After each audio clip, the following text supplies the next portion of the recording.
Imagine standing at your own child's funeral, heartbroken, shattered, only to see your husband walk in hand with his mistress. That was my reality. But what they didn't know was that day, I made a promise to destroy them both, piece by piece, until they wished they were the ones buried instead of my son. This is my story of betrayal, loss, and the sweetest revenge. My name is Jessica Miller, and this is the story of how I buried not only my child, but also the woman I used to be. When people ask me what moment changed me forever, my mind always goes back to one sound, the heavy thud of dirt against a coffin. My son's coffin. Each shovel of earth was like another nail hammered into my heart. Another reminder that my baby would never run to me again, never laugh, never say, "I love you, Mommy." I stood there at the graveyard, clutching the sides of my black dress so hard that the fabric tore. My hands were trembling, but not from weakness, from rage boiling under my skin. Because as I looked up, I saw him. My husband, or rather, the man who once vowed to love me till death do us part. Daniel Miller. The man I gave 10 years of my life to. The man who swore we were a family. Who promised he would always protect us. He was walking toward the coffin, but not alone. His arm was linked with hers.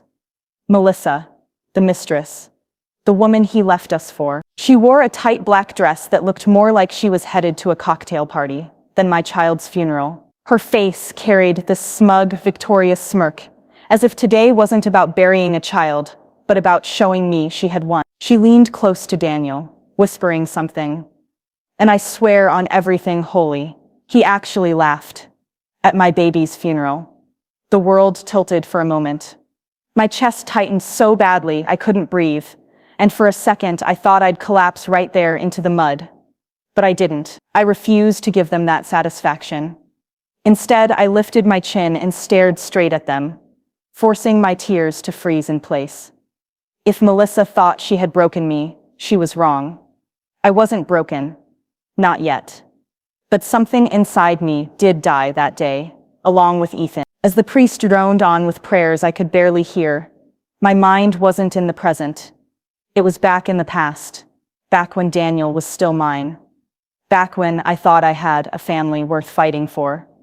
Back when Ethan was alive and smiling. I made a silent vow then, right there by the coffin.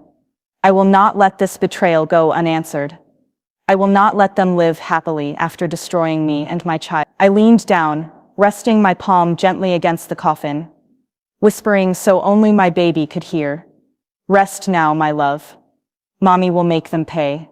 When I stood back up, something in me had changed. Jessica, the naive wife, the woman who begged, forgave, and endured, was buried that day alongside my child. And what rose from those ashes was someone new, someone dangerous, someone patient enough to wait, and ruthless enough to destroy.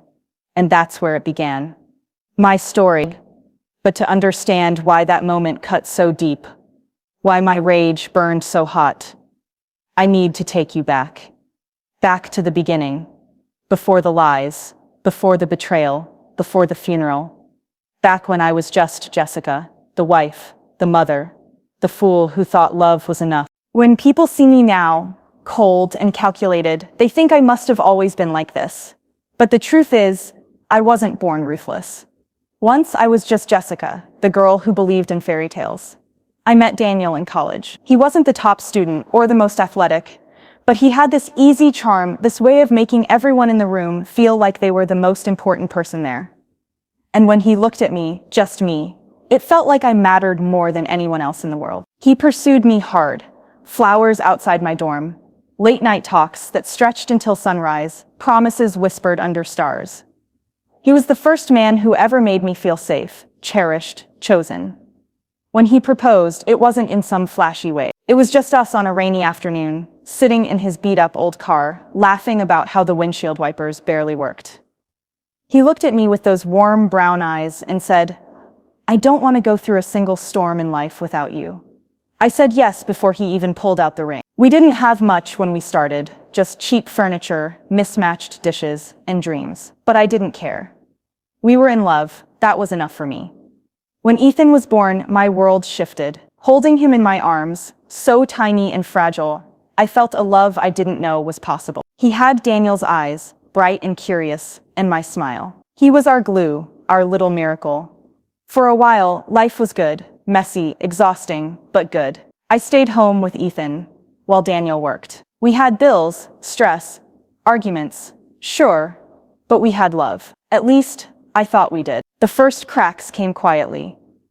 Daniel started working late. At first, I believed him. He was ambitious, and I wanted to support that. But soon, late became all night. He stopped laughing at my jokes. He stopped asking about my day. His phone was always face down, always locked. I told myself it was stress. That's what good wives do, right? We excuse, we explain, we patch the cracks until the whole damn wall collapses. One evening, while Ethan was asleep, I asked him, "Daniel, is everything okay? You've been so distant lately."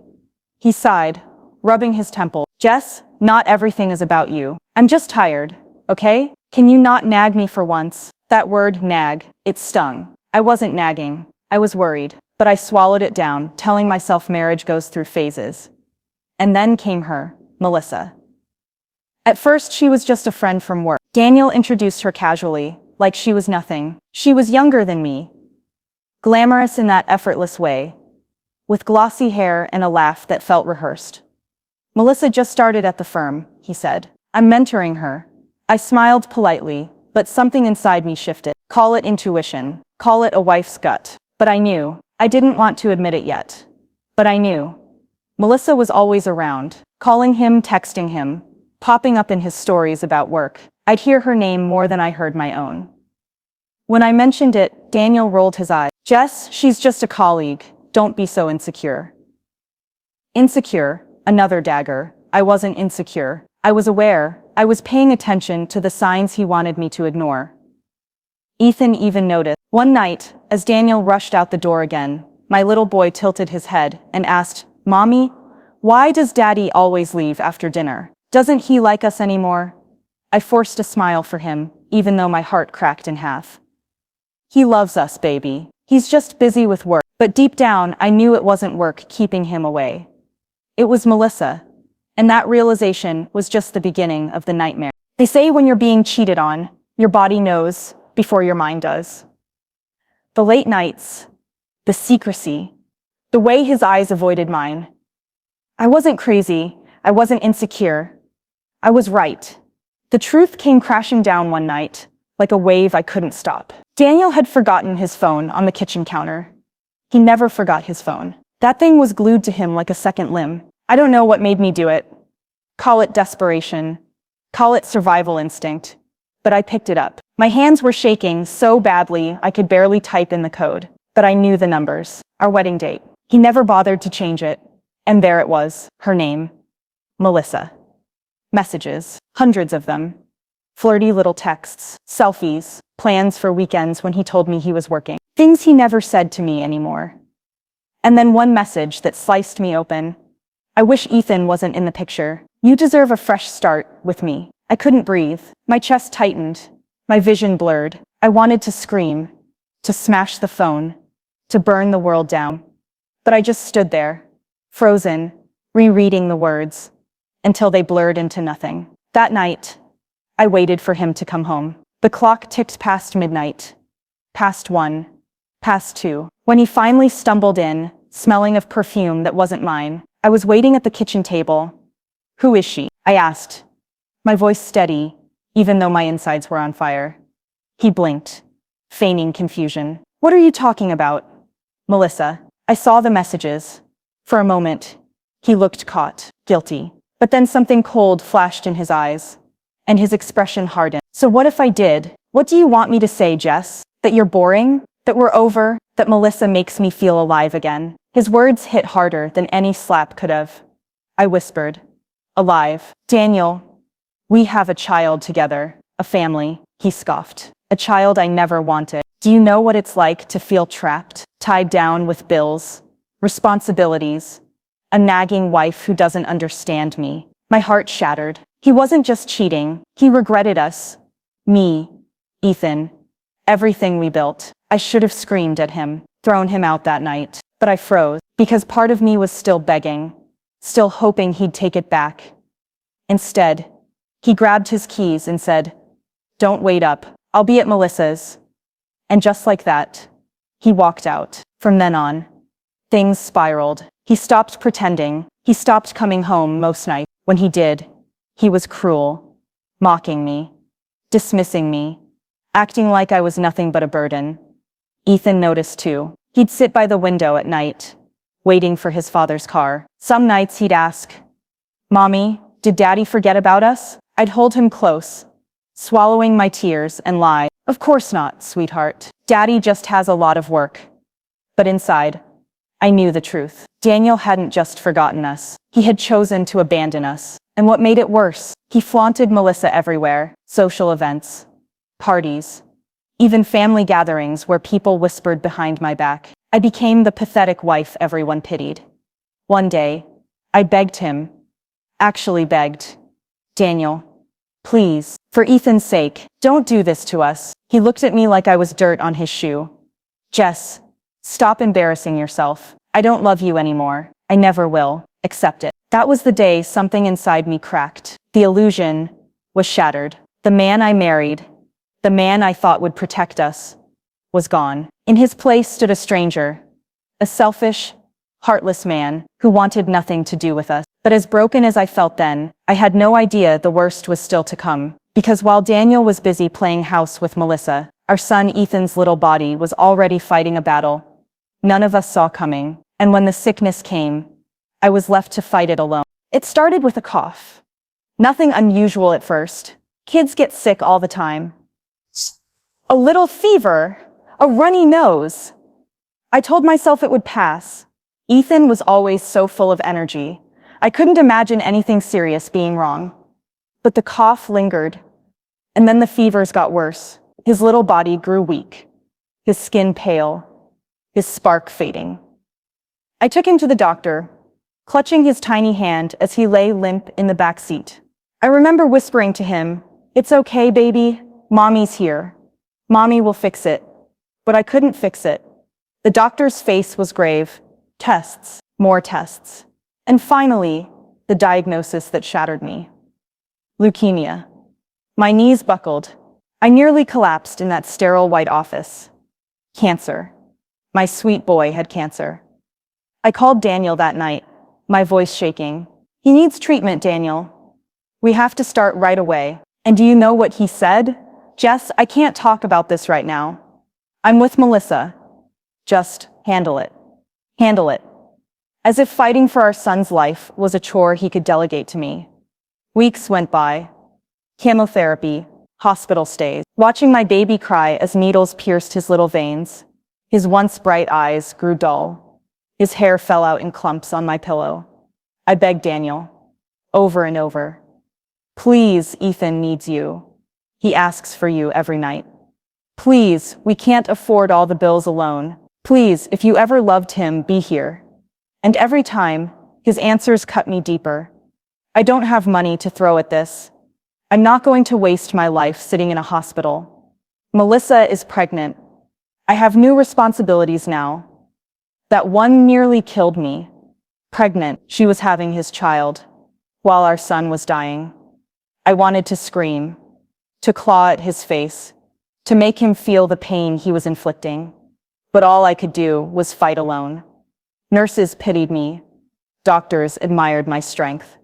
But inside, I was breaking. Every beep of the monitor, every whispered "Mommy, I don't feel good," chipped away at my soul. And then the night came. Ethan's tiny hand gripping mine, his voice barely a whisper. "Mommy, it hurts. I'm tired." I smoothed his damp forehead and forced a smile, though my tears blurred everything. "Shh, baby, close your eyes. Mommy's here. I'll always be here." And then he was gone. Just like that. The monitor flatlined and the world ended. I don't remember much after that, just screaming until my throat bled, begging God to take me instead, begging anyone to rewind time. But there was no going back. The funeral was a blur of black clothes, whispered condolences, and the unbearable sight of my baby's coffin. I wanted to climb inside and never come out, and then they came. Daniel, with Melissa, dressed in designer black, as if it were some twisted red carpet event. She smirked at me, actually smirked, leaned into my husband, no, her husband now, and whispered loud enough for me to hear. At least now he's free from the burden, a burden. My son, our son, Daniel chuckled, as if it were a private joke between them. In that moment, something inside me solidified. Grief turned to rage, despair hardened into resolve. I placed my hand on Ethan's coffin one last time and whispered through clenched teeth, "Rest now, my love. Mommy will take care of this." And when I looked up, I didn't look at them with sorrow anymore. I looked with fire. That was the day Jessica, the naive wife, the desperate mother, was buried alongside my son. And from that grave, someone new was born. Someone who would make sure Daniel and Melissa paid for every second of pain they caused. Not with quick revenge. No, that would be too merciful. I would take my time. I would let them believe they had won. I would let them taste their victory, grow comfortable, smug. And then, piece by piece, I would strip it all away. They took my child from me, so I would take everything from them. Grief has a way of hollowing you out. For months after Ethan's funeral, I lived like a ghost. The house was too quiet without his laughter. His toys sat untouched in corners. Sometimes I'd catch myself making 2 plates of food before remembering there was no little boy to eat it. And Daniel, he didn't even call. Not once. No, how are you holding up? No apology. Nothing. He had moved in with Melissa, parading her swollen belly around town like some prize. Everyone pitied me. The neighbors whispered, "Poor Jessica, she lost everything." They were wrong. I hadn't lost everything. Not yet. Because I still had one thing left, my fire. And I would use that fire to burn them to the ground. At first, I had nothing. No money, no connections, no plan. But I had something even stronger. Desperation mixed with rage. I got a job, then another. Days blurred into nights as I worked until my body ached. I saved every penny, telling myself, this is for Ethan, this is for revenge. When exhaustion hit me, when I wanted to give up, I pictured Melissa's smirk at the funeral. I pictured Daniel's laughter. And suddenly I could work another 12 hours.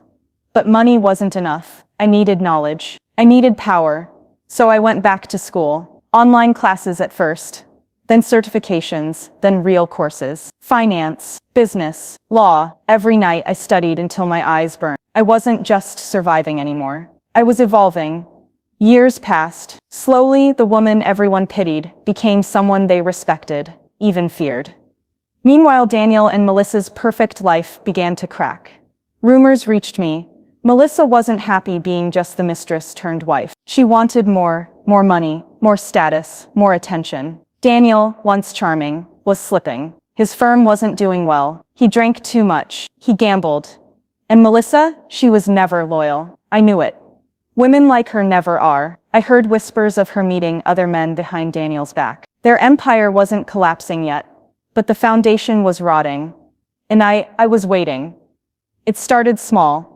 An anonymous tip here, a strategically placed rumor there. I learned how to pull strings quietly, how to make their lives a little harder, without them ever suspecting me. Daniel lost a major client at work. Melissa's friends started avoiding her after a scandalous photo leaked online. Little cracks, little humiliations. I watched from the shadows, patient, methodical. Because revenge isn't about rushing in with a knife. It's about setting the stage, drawing the curtains, and making sure when the blade finally falls, it cuts the deepest. But I wasn't done evolving. I launched my own business. Small at first, but I poured everything into it, and slowly it grew. Networking events, late nights, endless sacrifices, until one day I looked around and realized I wasn't just surviving anymore. I was winning. I had influence. I had money. I had allies, people who respected me, who owed me favors, who would do anything if I asked. The same community that once whispered about poor Jessica now looked at me with admiration, even envy. And Daniel, he had no idea the woman he abandoned was quietly rising higher and higher, waiting for the perfect moment to strike. One night, standing in my office, overlooking the city skyline, I whispered to myself, "Ethan, it's almost time." And in that moment, I knew their downfall wouldn't just be satisfying, it would be legendary. People often ask me, "How did you survive after losing your son, after losing everything?" The truth is, I didn't survive. I transformed. The Jessica who once begged her husband to come home. The Jessica who cried herself to sleep in an empty bed. The Jessica who stood broken at her son's grave. She died that day. And in her place, something new was born. Something ruthless. Something unstoppable. And now, after years of patience, it was finally time to strike. Daniel and Melissa thought they were untouchable. They had the house, the cars, the expensive trips. To outsiders, they looked like a power couple. But I knew the truth. Their wealth was built on a fragile foundation. Daniel's shaky business, and Melissa's obsession with appearances. And all fragile things break. I just had to be the one to give the final push. It started with Daniel's company. By then, I had quietly built connections with some of the very same clients he relied on. I knew his weaknesses, his arrogance, his shortcuts, his shady deals. One by one, I reached out. Sometimes directly, sometimes through mutual contacts. I didn't have to say much. Just a hint here, a piece of evidence there, documents, emails, proof of the corners Daniel had cut. Clients pulled away, investors withdrew, lawsuits started piling up. And Daniel, he didn't even know my fingerprints were all over it. Then came Melissa. She thrived on attention. Her social media filled with designer clothes, champagne brunches, and fake smiles. To her followers, she was living the dream. So I gave her a nightmare. First, a leaked video. Just a whisper of her with another man. Grainy, blurry, but enough to ignite rumors. Then came the photos, screenshots, receipts. Her friends dropped her overnight. Invitations stopped coming. Brands cut ties. The queen of luxury became the scandal everyone laughed at. And I watched, smiling, as the cracks in their marriage deepened. Daniel was drowning in debt. Melissa was furious at her ruined reputation. Their fights became public, neighbors whispering about screams in the middle of the night. But I wasn't finished. Because revenge isn't just about breaking someone, it's about making them look into your eyes as you do it. The opportunity came sooner than I expected. Daniel, desperate to save face, hosted a charity gala. One last attempt to prove to the world he was still powerful. Melissa arrived on his arm, draped in a gown that screamed desperation more than glamour. And I walked in as a guest, not the broken woman they once abandoned, but the new Jessica, elegant, confident, powerful. Heads turned as I entered. Even Daniel's business rivals greeted me with respect. Melissa's smile faltered the second she saw me. Daniel turned pale. For the first time in years, I wasn't the one out of place. They were. I waited until the cameras were flashing, until the crowd's attention was high. And then with the calmest smile, I revealed everything. The fake contracts Daniel had signed, the offshore account, the affairs Melissa thought she'd kept secret. The room gasped. Journalists scribbled. Phones recorded. Daniel tried to shout. Melissa tried to deny. But it was too late. Their empire crumbled in minutes, not years. Later that night, I found them outside, away from the crowd. Melissa was crying, mascara smeared. Daniel was shaking with rage.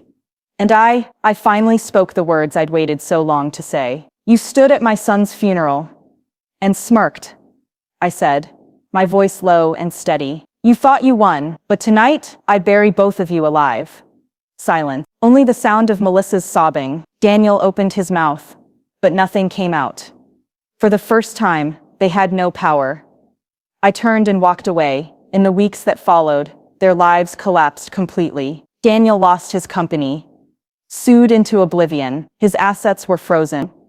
The house, the cars, all gone. Melissa left him, only to discover her own reputation was too destroyed to find comfort anywhere else. They turned on each other like rabid dogs, blaming, screaming, tearing each other apart. And me, I rebuilt my life. Not out of spite anymore, but out of love for the son who never got to grow up. Ethan's name became part of the foundation I started for sick children, the one I funded with the wealth I'd earned and the empire I'd built. Every smile I saw on those children's faces was a victory, not just over Daniel and Melissa, but over the darkness they tried to drown me in.